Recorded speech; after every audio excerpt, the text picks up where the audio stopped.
साईं के चरणों में रहना चाहता हूँ, साईं के चरणों में रहना चाहता हूँ, साईं के चरणों में रहना चाहता हूँ, साईं के चरणों में रहना चाहता हूँ।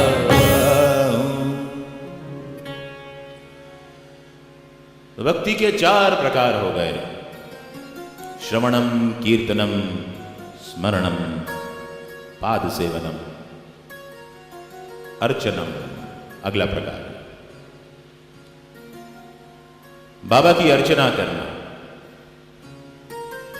बाबा को स्नान कराना, बाबा को नए नए कपड़े पहनाना, उनका श्रृंगार करना,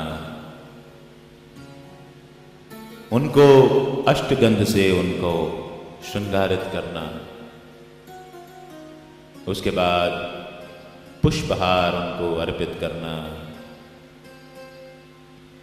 नाना प्रकार के व्यंजन नैवेद्य उनको देना, ये अर्चना करना कि हे साईं, हम जानते हैं कि तुम यहीं हो, यहीं हमारे पास हो। साईं, अगर हम नए कपड़े पहनते हैं तो तुम भी नए कपड़े पहनते हो, क्योंकि हम नए कपड़े तुम्हारी कृपा से ही पहन पाते हैं। हम व्यंजन खाते हैं तो तुम उसके पहले अधिकारी बनते हो। कहते भी हैं कि साईं को अर्पण किए बिना साईं भक्तों को कोई भी चीज खानी नहीं चाहिए। यदि हम जेवरात पहनते हैं तो साईं तुम्हारी कृपा से ही तो पहनते हैं। तो किसी भक्त ने अगर साईं के प्रेमवश साईं को जेवरात पहना दिए, उनको सोने के सिंहासन पर बैठा दिया, तो इसमें इतना हो हल्ला क्यों है भाई? माना साईं फकीर थे, माना जब तक वो जिए फटे कपड़ों में जिए, माना कि वो कपड़े तब तक पहना करते थे जब तक कि वो तार तार ना हो जाते थे। लेकिन जिस साईं ने अपने भक्तों को इतना सामर्थ्यवान बनाया है, उन साईं को क्या हम कुछ अर्पण नहीं कर सकते? कुछ पाने के बाद साईं को अर्पण करो, वो चलेगा, वो मंजूर रहेगा। लेकिन कुछ पाने की लालच में साईं को कुछ देने का वादा करो तो ये सौदेबाजी हो जाएगी। ये मत करना कि साईं मेरी लॉटरी लग जाए 50% तुझे, 50% तो हम देंगे ही नहीं।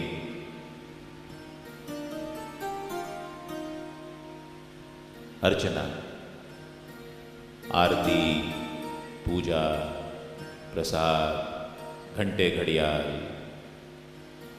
बाबा की अर्चना करने वालों में सबसे पहले भक्त मालसापति, जिनको बाबा पहले सोनार गा कहा करते थे, क्योंकि भक्त मालसापति पहले सुनार का काम करते थे। उनका पुश्तैनी कारोबार सुनार का।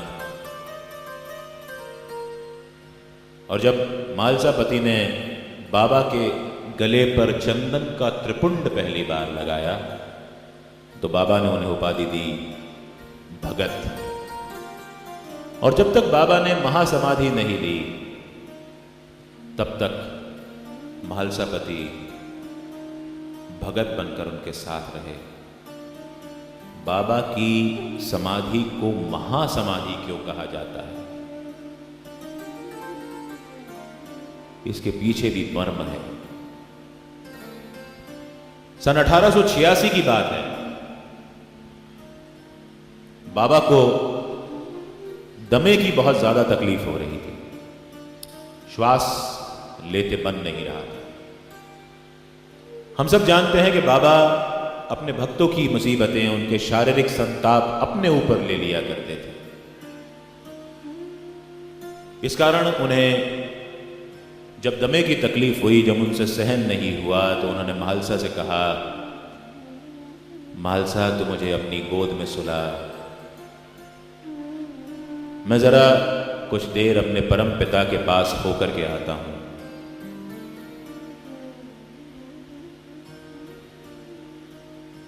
यदि मैं 3 दिन में वापस नहीं आया तो वो जो जगह तू देख रहा है वहां पर मेरी समाधि बना देना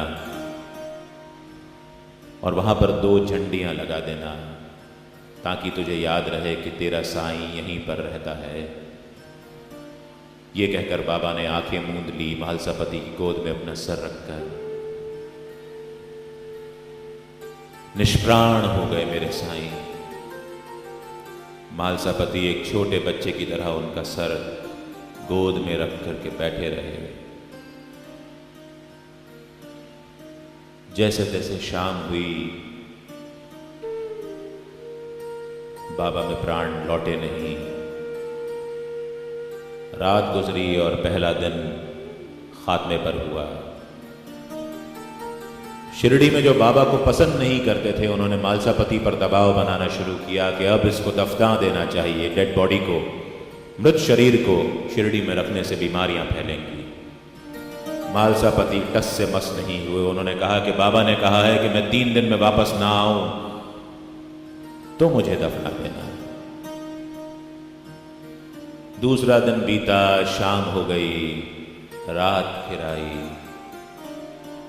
गांव वाले चले तो पुलिस को बुला लाए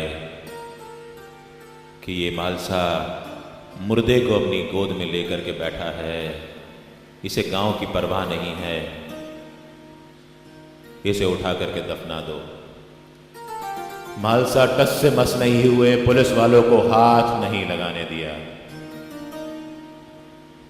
दूसरे दिन सवेरा हुआ,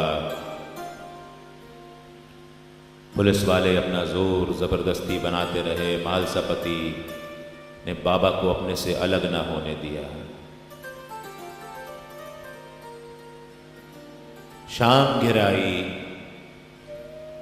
डिस्ट्रिक्ट मजिस्ट्रेट को बुलाया गया।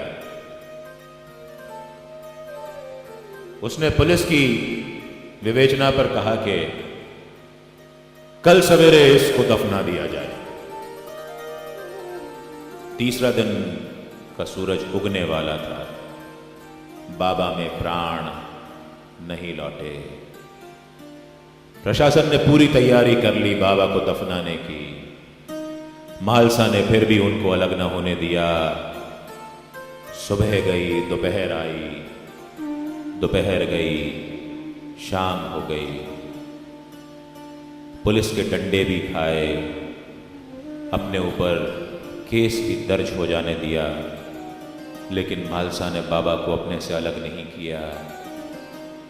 रात फिर आई, तब गांव वालों ने देखा कि बाबा के दाहिने हाथ की उंगली में कुछ हरकत हुई है।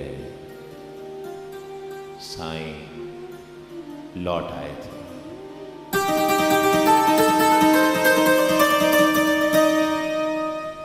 धन्य है वो भक्त मालसापति जिसने 3 दिन तक के अन्न जल त्याग करके अपने मित्र साईं को अपने से अलग ना होने दिया। सोचिए, अगर मालसा उस समय प्रेशर के आगे झुक गए होते तो क्या हम बाबा के इतनी लीलाओं को जानने के बाद उनके जो इतने सारे भक्त बने हैं, क्या यह संभव था? नहीं, ये संभव नहीं था।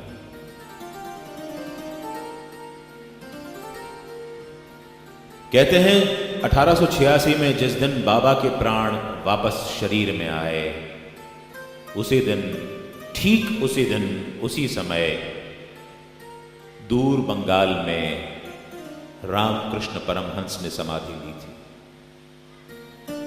लोग कहते हैं कि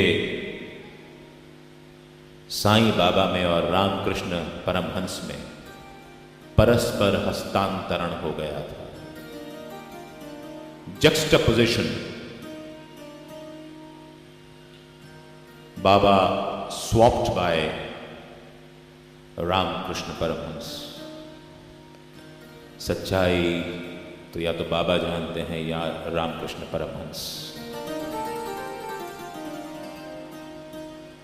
अर्चनम,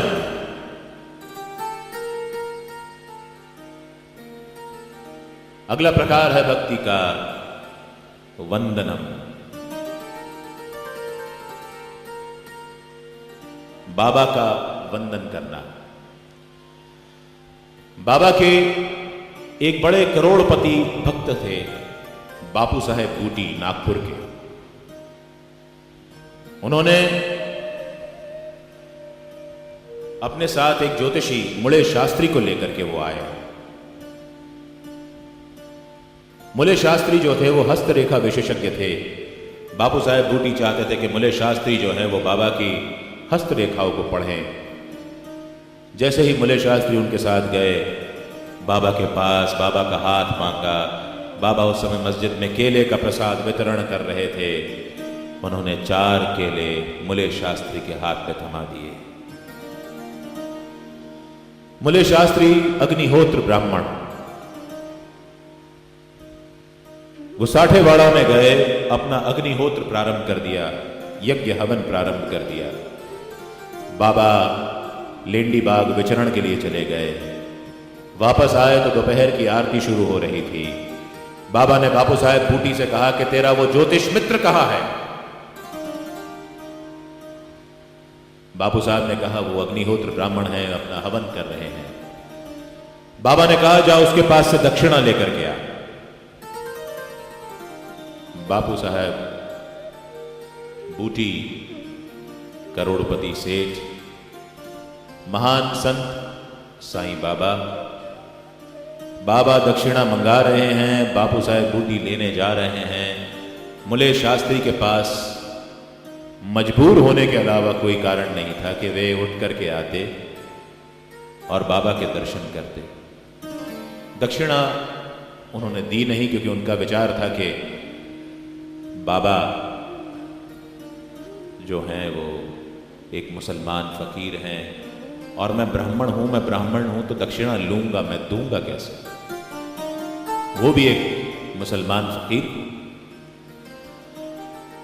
मुले शास्त्री मस्जिद की ओर बढ़ते जा रहे थे। उन्होंने पहले भी सवेरे भी बाबा को प्रणाम नहीं किया था, लेकिन बाबा जब लेंडी बाग जा रहे थे तो उन्होंने अपने सहयोगियों से कहा था, आज भगवा लाना, गेरुआ रंगेंगे।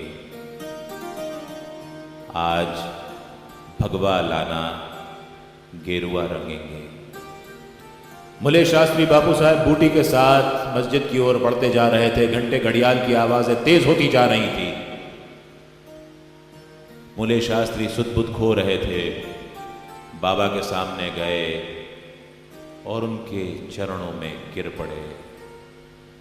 और जब तक के आरती समाप्त नहीं हुई, अपने आंसुओं से बाबा का पैर वो धोते रहे। आरती समाप्त हुई, बाबा ने उनको उठा के बिठाया। बापू साहब बूटी ने पूछा कि शास्त्री जी आपको क्या हो गया था? बोले ये साईं नहीं है, ये साईं नहीं है, ये मेरे गुरु, परम गुरु घोलप जी महाराज हैं। मुझे उन्होंने इसी रूप में दर्शन दिए। मैं तो अपने गुरु के वंदना कर रहा था।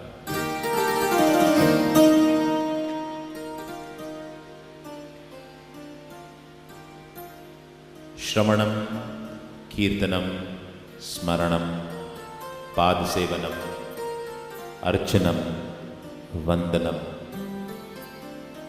दास्यम। भक्ति का अगला प्रकार है दास्यता, भगवान का दास बन जाना। इसमें बाबा के चरित्र में 3 प्रमुख किरदार उभर करके सामने आते हैं। राधा कृष्ण बाई, बालाजी निवासकर और अब्दुल बाबा। राधा कृष्ण माई का असली नाम था सुंदराबाई क्षीर सागर। वो बाल विधवा थी।